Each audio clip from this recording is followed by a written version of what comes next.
আজকের দিনটা ছিল ভারতের। যা যা চেয়েছে আমাদের ভারতের যারা স্পেকটেটার বা সমর্থক, তাদের মন মতোই কিন্তু ঘটেছে সম্পূর্ণ ঘটনা। আমরা কি চেয়েছিলাম? আমরা চেয়েছিলাম দক্ষিণ আফ্রিকা যেন হারিয়ে দেয় ওয়েস্ট ইন্ডিজকে।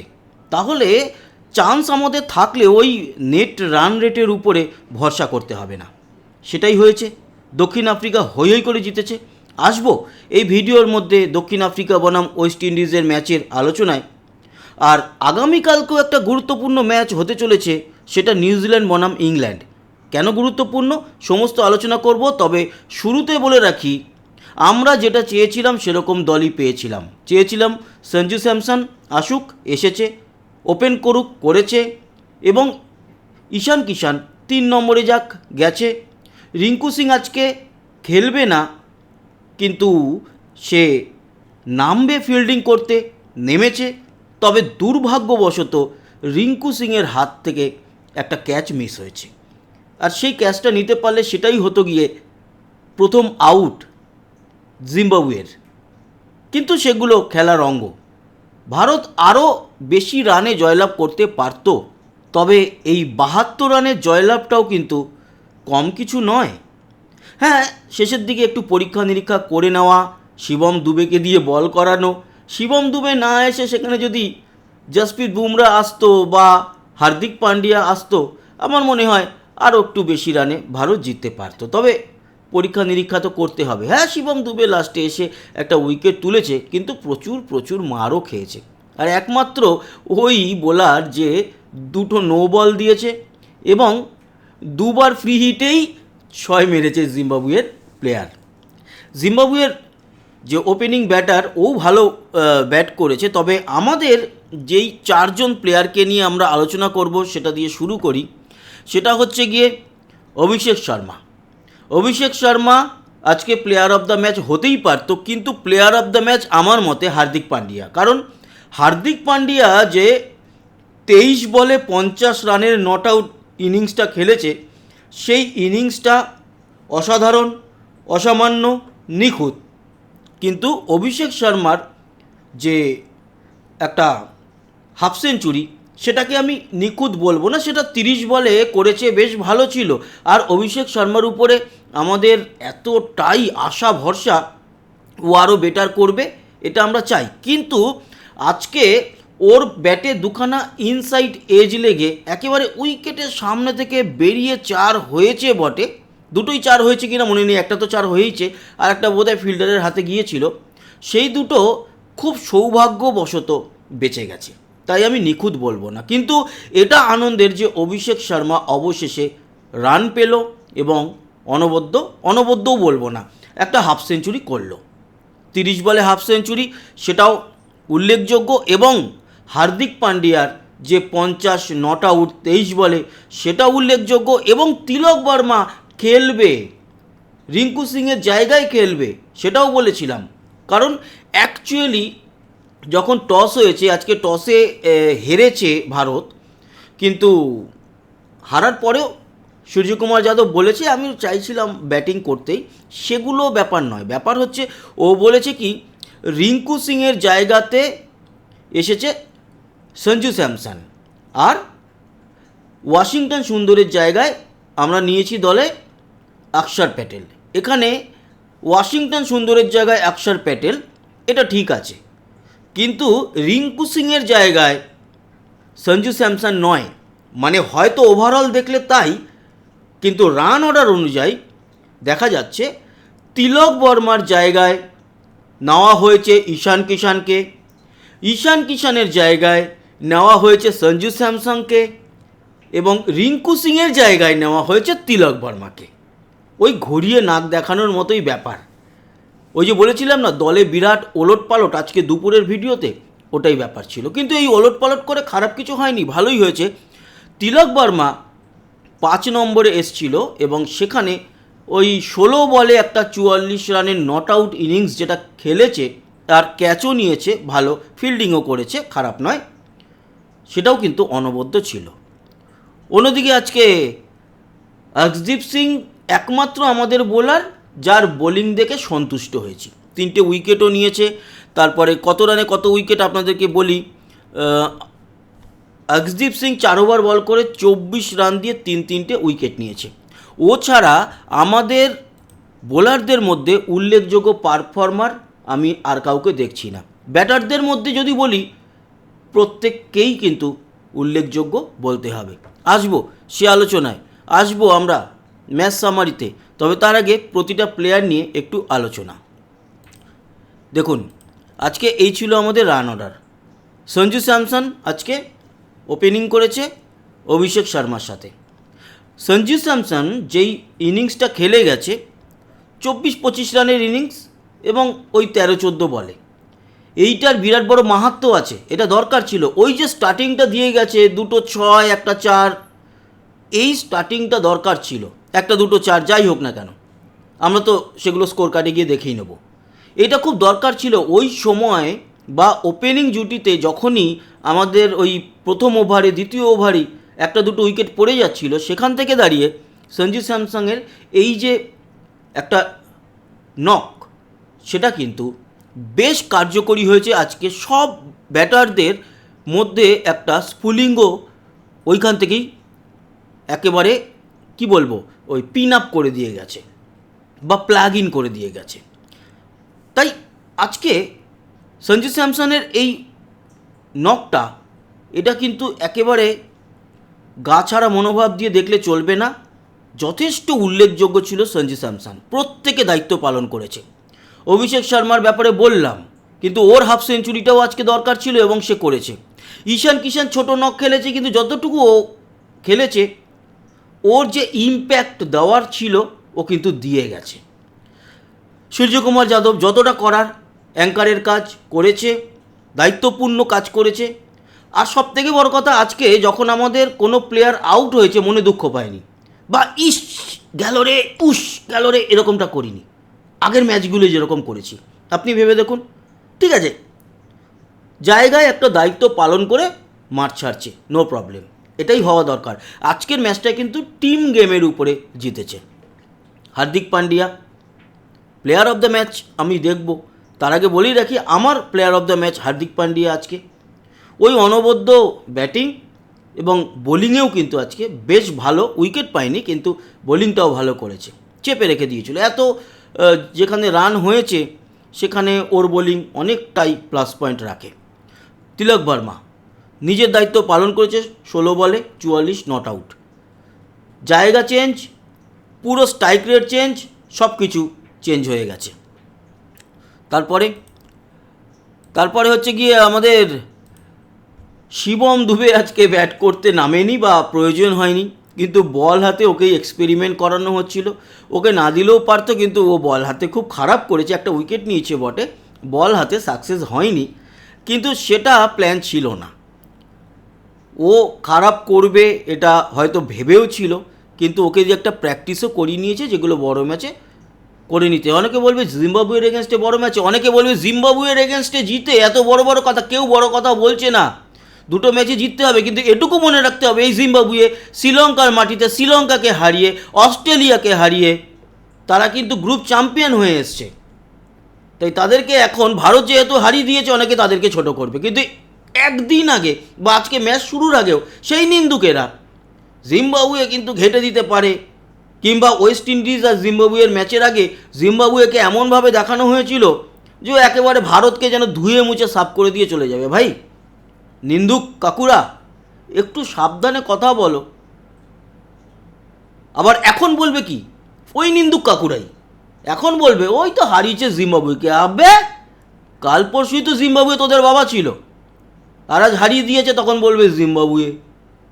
এই জিম্বাবুয়ে অস্ট্রেলিয়াকে হারিয়ে এসেছে, শ্রীলঙ্কাকে হারিয়ে এসেছে, গ্রুপ চ্যাম্পিয়ন হয়ে এসেছে। আমাদের গ্রুপে যে 4টে দল, 4টি চ্যাম্পিয়ন দল, অতএব কাউকে ছোট করলে চলবে না। ভালোই তো খেলেছে আজকে।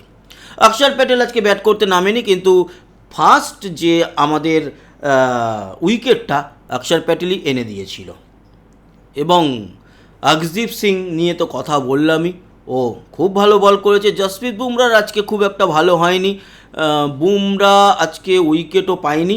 আর বরুণ চক্রবর্তী উইকেট পেলেও বরুণ চক্রবর্তীও খুব একটা যে ভালো কিছু করেছে তা নয়। তবে হাই স্কোরিং ম্যাচ তো, সব বোলারই মার খাবে, এটা ধরেই নিতে হবে। আমরা এবার আলোচনা করব হচ্ছে গিয়ে আমাদের ম্যাচ সামারি নিয়ে। তারপরে আমরা আজকে দুপুরে যে ম্যাচটা হয়েছিল সেটা সামারি দেখব, আগামীকালকের ম্যাচের আলোচনা করব এবং পয়েন্টস টেবিলটা দেখে নেব। দেখুন, আমাদের ম্যাচের সামারি হচ্ছে গিয়ে আমরা 256 রান তুলেছিলাম। জানিয়ে রাখি, 4 উইকেট হারিয়ে 20 ওভারে এই যে 256 রান, এটা হচ্ছে ভারতের টি-20 ওয়ার্ল্ড কাপের শ্রেষ্ঠ রান।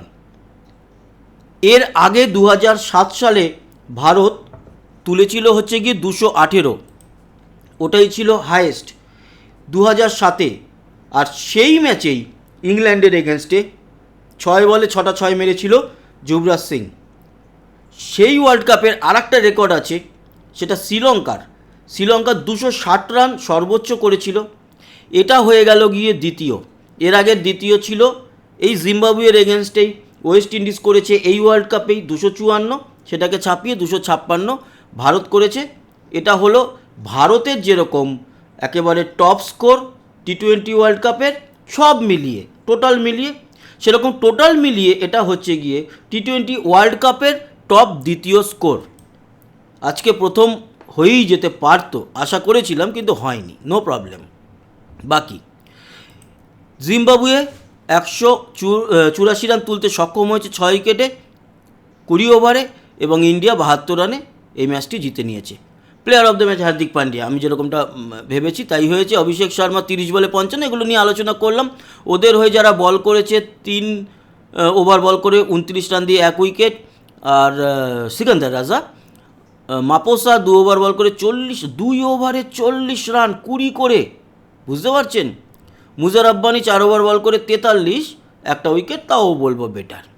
অন্যদিকে এই যে ব্রায়ান বেনেট, ওদের যে মানে জিম্বাবুয়ের যে ওপেনিং ব্যাটার, ও কিন্তু নট আউট থেকেছে, ওকে কেউ আউট করতে পারেনি। 59 বলে 97 করে মার ছেড়েছে, জিতে হয়তো মার ছাড়েনি, কিন্তু ওকেও হ্যাটস অফ।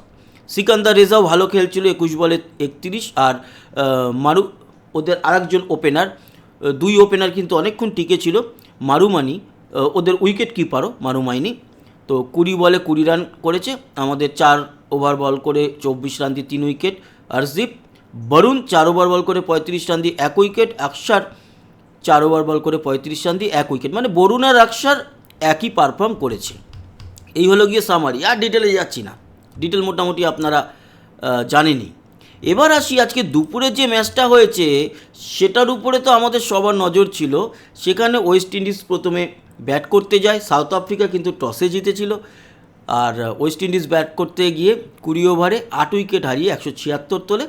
সেটা হাসতে হাসতে 16 ওভার 1 বলে মাত্র 1 উইকেট, কুইন্টন ডিককের উইকেটটা হারিয়ে 177 তুলে দেয় সাউথ আফ্রিকা, এবং 23 বল বাকি থাকতে 9 উইকেটে বিরাট বড় জয় পায় সাউথ আফ্রিকা। এইডেন মার্ক্রাম 46 বলে 82 নট আউট, একেবারে ওপেন করতে এসে জিতে মাঠ ছেড়েছে, তাই player of the match. West ইন্ডিজের কিন্তু এটা বলতে হবে, একটা সময় 44 রানে 6-7 ওভারের মধ্যে 44 রানে 2 উইকেট, সেখানে 13-14 ওভারের মধ্যে 6 উইকেট পড়ে যাওয়ার পর এই যে রোমারিও সেপার্ড, জেসন হোল্ডার, এরা যেভাবে শেষের দিকে ওই টার্গেট মানে 176-এ পৌঁছে নিয়ে গিয়েছিল, এটার জন্য ওয়েস্ট ইন্ডিজের উপরে কিন্তু নজর থাকবে আমাদের, কারণ আমাদের সঙ্গে পরের ম্যাচ, আর সেটা কোয়ার্টার ফাইনালের মতো, অলিখিত কোয়ার্টার ফাইনাল। তার কারণ যে জিতবে সেই সেমিফাইনালে যাবে, তাহলে কোয়ার্টার ফাইনাল হয়ে গেল। অন্যদিকে লুঙ্গি এঙ্গিরি খুব ভালো বল করেছে, 4 ওভার বল করে 30 রান দিয়ে 3 উইকেট। কাগিসো রাবাড়াও ভালো বল করেছে, 4 ওভার বল করে 22 রান দিয়ে 2 উইকেট। আর করবিন বস 4 ওভার বল করে 31 রান দিয়ে 2 উইকেট।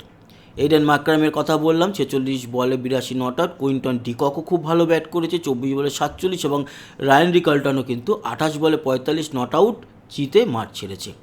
রস্টন চেজ 4 ওভার বল করে 46 রান দিয়ে 1 উইকেট। রোমারিও সেপার্ড 2 ওভার বল করে 22 রান দিয়ে কোনো উইকেট পায়নি, আর উইকেট পাওয়ার ব্যাপারও নেই, একটাই উইকেট পড়েছে সাউথ আফ্রিকার। আর জোসেফ 2 ওভার বল করে 24 রান দিয়ে কোনো উইকেট পায়নি। এই হলো গিয়ে আজকে দুটো ম্যাচ নিয়ে গম্ভীর আলোচনা। এবার আসি যেটা, সেটা হচ্ছে গিয়ে আগামী কালকের ম্যাচটা কেন বলছি গুরুত্বপূর্ণ, এটার একটা কারণ আছে। দেখুন, আগামীকালকে ইংল্যান্ড বনাম নিউজিল্যান্ড, ইংল্যান্ড বনাম নিউজিল্যান্ডের ম্যাচটা এটা 54% ইংল্যান্ডের দিকে আছে, নিউজিল্যান্ডের 46। কিন্তু এই ম্যাচটা 50-50। ইংল্যান্ড জিতলে ইংল্যান্ড তো চলেই যাচ্ছে, এমনিই চলে গেছে, ইংল্যান্ড পৌঁছে যাবে বা সেমিফাইনালে চলে যাবে, চলে গেছে অলরেডি, জিতলেও যাবে না জিতলেও যাবে। নিউজিল্যান্ড জিতলে গ্রুপ চ্যাম্পিয়ন হয়ে যাবে, আর নিউজিল্যান্ড হারলে পাকিস্তানের একটা অল্প আশা থাকবে, কারণ সেটা বোঝাতে গেলে আমাকে যেতে হবে আপনাদেরকে নিয়ে পয়েন্টস টেবিলে, এবং আমাদের পয়েন্টস টেবিলটাও আমরা একবার দেখে নেব আমরা কোথায় দাঁড়ালাম, আর ওদের পয়েন্টস টেবিলটাও দেখব। দেখুন, আমি পয়েন্টস টেবিলে আসি, এক সেকেন্ড। হ্যাঁ, এই হচ্ছে গিয়ে আমাদের পয়েন্টস টেবিল। আমাদের পয়েন্টস টেবিলে সাউথ আফ্রিকা এখনও 1-এ আছে, ওয়েস্ট ইন্ডিজ এখনও 2-এ আছে। যেহেতু ওরা জিম্বাবুয়েকে যত রানে হারিয়েছিল তত রানে আমরা হারাতে পারিনি, তার জন্য আমরা কাছাকাছি পৌঁছে গেছি, কিন্তু একটু আমরা মাইনাসে আছি। ইন্ডিয়াও কিন্তু 2 পয়েন্ট পেয়ে ওই 3-এই আছে। জিম্বাবুয়ের আর কোনো আশা নেই, হ্যাঁ, জিম্বাবুয়ের আর কোনো আশা নেই। কিন্তু ব্যাপার হচ্ছে ওয়েস্ট ইন্ডিজ আর ইন্ডিয়ার ম্যাচটা হয়ে গেল কোয়ার্টার ফাইনাল, যে জিতবে সে চলে যাবে সেমিফাইনালে। সাউথ আফ্রিকা তো সেমিফাইনালে চলেই গেছে।